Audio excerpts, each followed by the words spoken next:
स्वागत है। आज हमारे पास ज्योतिष और वास्तु शास्त्र के संगम पर कुछ बहुत ही दिलचस्प दस्तावेज हैं। जी।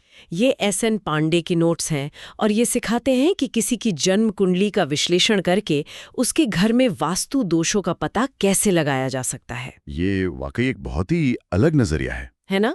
सोचिए, कुंडली के ग्रह ये बता सकते हैं कि घर की किस दिशा में, मतलब किस कोने में कोई गड़बड़ है। चलिए आज इसी की गहराई में उतरते हैं। यहाँ जो दिलचस्प बात है वो ये है कि ये ज्योतिष को सिर्फ भविष्य बताने वाले विज्ञान के तौर पर नहीं देख रहा, हाँ, बल्कि एक नैदानिक उपकरण, एक डायग्नोस्टिक टूल के रूप में देख रहा है। डायग्नोस्टिक टूल बिल्कुल सही शब्द है। तो हमारा मिशन आज ये समझना है कि ये तकनीक काम कैसे करती है और क्या ये सच में समस्याओं को पहचानने और हल करने का एक प्रैक्टिकल तरीका हो सकती है। इसका मूल विचार ये है कि हमारे आसपास का जो स्थान है, यानी हमारा घर, और हमारा जो ब्रह्मांडीय खाका है, मतलब हमारी कुंडली, ये दोनों एक दूसरे से जुड़े हुए हैं। एक दूसरे का आईना है एक तरह से। बिल्कुल। दस्तावेज के अनुसार ज्योतिष में 9 ग्रह, 12 राशियां और 27 नक्षत्र होते हैं। ये विश्लेषण मुख्य रूप से 7 ग्रहों पर केंद्रित है: सूर्य, चंद्र, मंगल, बुध, बृहस्पति, शुक्र और शनि। और राहु केतु। राहु और केतु को थोड़ा अलग से देखा जाता है। तो ये सब काम कैसे करता है?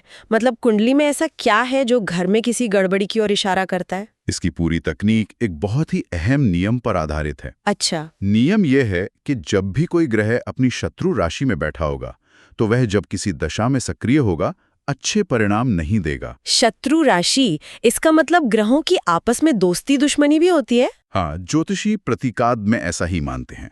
कुछ ग्रहों की ऊर्जाएं एक दूसरे से मेल खाती हैं, वो मित्र हैं, और कुछ की ऊर्जाएं टकराती हैं तो वो शत्रु माने जाते हैं। और यहाँ सबसे दिलचस्प मोड़ आता है कि जिस राशि में वो पीड़ित ग्रह बैठा है, उसी राशि से जुड़ी दिशा में वास्तु दोष होने की संभावना होती है। एग्जैक्टली। हर राशि एक निश्चित दिशा का प्रतिनिधित्व करती है। जैसे मेष राशि पूर्व दिशा की है, वृष दक्षिण पूर्व की, और इसी तरह आगे भी। तो तर्क ये हुआ कि अगर कोई ग्रह अपनी शत्रु राशि में है तो वो असहज है। जी हाँ, असहज है, और ये असहजता उस ग्रह से संबंधित चीजों के माध्यम से भौतिक दुनिया में प्रकट होती है, जो उस राशि से जुड़ी गलत दिशा में रखी होती हैं। और ये समस्या तब और बढ़ जाती है जब उस ग्रह की महादशा या अंतर्दशा चल रही हो, है ना? बिल्कुल, क्योंकि तभी उस ग्रह की ऊर्जा सबसे ज्यादा सक्रिय होती है, और इसका असर उन भावों पर पड़ता है जिनका स्वामी वो ग्रह है। सिद्धांत तो दिलचस्प है, पर इसे एक उदाहरण से समझते हैं। हाँ। हमारे पास एक सैंपल कुंडली है। जी।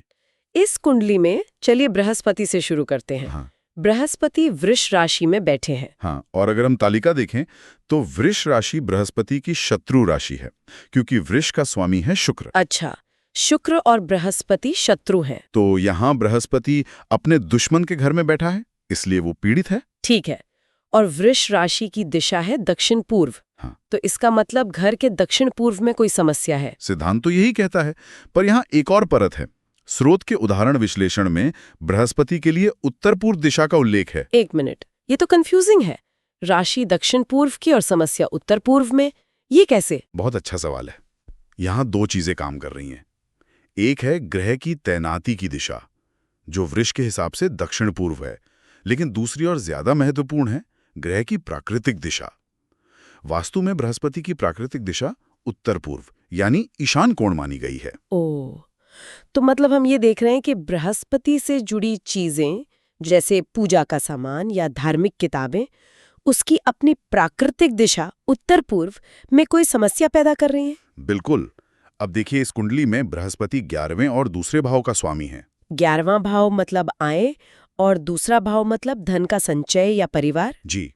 और दस्तावेज में यह भी बताया गया है कि जातक ने पुष्टि की कि उसे दूसरे और 11वें भाव से संबंधित परेशानी हो रही है। वाह, मतलब आमदनी और बचत में ये तो वाकई एक एक्सरे की तरह काम कर रहा है। यही इसका डायग्नोस्टिक पहलू है। ये तो सिर्फ बृहस्पति की बात हुई। कुंडली में और भी ग्रहों की ऐसी ही स्थिति है। बिल्कुल। जैसे सूर्य अपने शत्रु शनि की राशि कुंभ में है। हाँ, और सूर्य 7वें भाव का स्वामी है, तो ये वैवाहिक जीवन या साझेदारी में समस्या दे सकता है। और कुंभ राशि पूर्व दिशा से जुड़ी है? नहीं, कुंभ राशि पश्चिम से जुड़ी है। ओह ठीक है, पश्चिम से। तो पश्चिम दिशा में कोई दोष हो सकता है। अब चंद्रमा को देखते हैं। चंद्रमा बुध की राशि कन्या में है, और बुध चंद्रमा को शत्रु मानता है। तो यहाँ भी शत्रु का मामला है। जी, कन्या राशि उत्तर दिशा से जुड़ी है और चंद्रमा छठे भाव का स्वामी है। छठा भाव यानी नौकरी या स्वास्थ्य, तो क्या ये नौकरी या सेहत में समस्या का संकेत दे सकता है? पूरी संभावना है। और केतु के बारे में भी एक अनोखी बात कही गई है। हाँ, केतु के बारे में कहा गया है कि वो जिस भी राशि में होता है उस दिशा में टूटी फूटी चीजें या दीवारों में दरारें हो सकती हैं। इस कुंडली में केतु सिंह राशि में है, जो दक्षिण पश्चिम दिशा से संबंधित है। असल में सिंह राशि पूर्व दिशा की है, लेकिन केतु का वास्तु में अधिकार दक्षिण पश्चिम पर माना जाता है, तो यहाँ भी प्राकृतिक दिशा वाला नियम लग रहा है। तो मतलब दक्षिण पश्चिम में टूट फूट की समस्या हो सकती है। जी हाँ। तो हमने समस्या की जड़ तो पकड़ ली, कुंडली ने बता दिया कि वास्तु दोष कहाँ और क्यों हो सकता है। अब सवाल ये है कि इसका समाधान क्या है। दस्तावेज में एक बहुत ही व्यवस्थित तरीका बताया गया है। विचार यह है कि पीड़ित ग्रह को वस्तुतः उस स्थान से हटाकर एक बेहतर, अधिक आरामदायक स्थान पर स्थापित कर दिया जाए। मतलब उस ग्रह को एक नया बेहतर घर दे दें। बिल्कुल। ये शिफ्टिंग प्रतीकात्मक है, जो घर में चीजों को पुनर्व्यवस्थित करके किया जाता है। इसकी एक प्राथमिकता सूची है। अच्छा, क्या सूची है? सबसे पहले ग्रह को उसकी उच्च राशि की दिशा में ले जाने का प्रयास करें, जहां वो सबसे ज्यादा शक्तिशाली होता है। एग्जैक्टली। अगर वो संभव ना हो तो उसे उसकी स्वयं की राशि की दिशा में ले जाएं। अपने घर में। और अगर वो भी संभव न हो तो उसे उसके मित्र ग्रह के राशि के दिशा में स्थापित करें। लेकिन इसमें एक बहुत महत्वपूर्ण शर्त भी थी, है ना? हाँ, और वो सबसे जरूरी है। नई दिशा में उस ग्रह पर किसी शत्रु ग्रह की दृष्टि नहीं पड़नी चाहिए। ठीक है, तो चलिए बृहस्पति के उदाहरण पर वापस आते हैं। जी, उसे कैसे ठीक किया जाएगा? ठीक है, हम प्राथमिकता सूची के हिसाब से चलते हैं। पहला प्रयास, उच्च राशि। बृहस्पति कर्क राशि में उच्च का होता है और कर्क की दिशा है उत्तर पश्चिम। तो क्या हम बृहस्पति से जुड़ी चीजें उत्तर पश्चिम में रख सकते हैं? नहीं, क्योंकि कुंडली के अनुसार वहां से बुध की 7वीं दृष्टि पड़ेगी और बुध बृहस्पति का शत्रु है। तो ये विकल्प तो गया। हाँ, ये बंद हो गया। तो अब दूसरा प्रयास, स्वयं की राशि। बृहस्पति की अपनी राशियां हैं धनु और मीन। धनु राशि में पहले से शनि बैठा है, तो वह आदर्श नहीं है। तो बची मीन राशि। हाँ, मीन राशि दूसरे भाव में है, जो खाली है। ये एक अच्छा विकल्प है। और क्या इस पर किसी की दृष्टि है? है, और यही इसे सबसे अच्छा समाधान बनाती है। मीन राशि पर चंद्रमा की 7वीं दृष्टि पड़ रही है और चंद्रमा बृहस्पति का मित्र है। वाह, मतलब न सिर्फ अपना खाली घर मिला, बल्कि एक दोस्त का सहारा भी। बिल्कुल, ये सबसे अच्छा समाधान है। तो व्यवहारिक उपाय क्या होगा?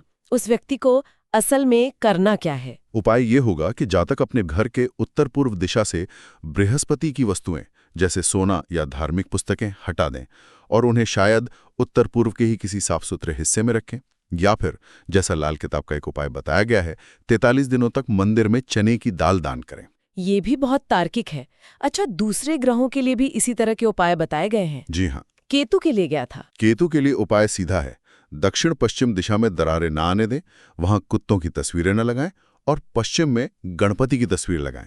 गणपति की तस्वीर क्यों? क्योंकि गणेश जी को केतु के नकारात्मक प्रभावों को शांत करने वाला माना जाता है। अच्छा, और चंद्रमा के लिए? चंद्रमा के लिए बताया गया है कि उससे संबंधित वस्तुओं को उत्तर पूर्व में शिफ्ट करें। उपाय के तौर पर चांदी की एक चौकोर डिब्बी में गंगाजल भरकर उस दिशा में रखें। चांदी चंद्रमा की धातु और गंगाजल उसकी पवित्रता का प्रतीक। बिल्कुल। तो आज के इस पड़ताल का सार ये है कि ज्योतिष और वास्तु को जोड़कर समस्याओं को देखने का एक नया दृष्टिकोण मिलता है। हाँ, ये सिर्फ एक भविष्यवाणी नहीं है, बल्कि एक कार्य योजना है। कुंडली का उपयोग करके समस्या का पता लगाएं और फिर वास्तु के माध्यम से अपने रहने की जगह में छोटे बदलाव करके उसका समाधान करें। ये हमें इस विचार की ओर ले जाता है कि हमारा बाहरी वातावरण और हमारी आंतरिक ऊर्जा एक दूसरे से कितनी गहराई से जुड़ी हुई है। एकदम। और दस्तावेज में एक महत्वपूर्ण बात यह भी कही गई है कि ये दोष तभी प्रभावी होते हैं जब संबंधित ग्रह की दशा सक्रिय हो। हाँ, ये बहुत जरूरी पॉइंट है।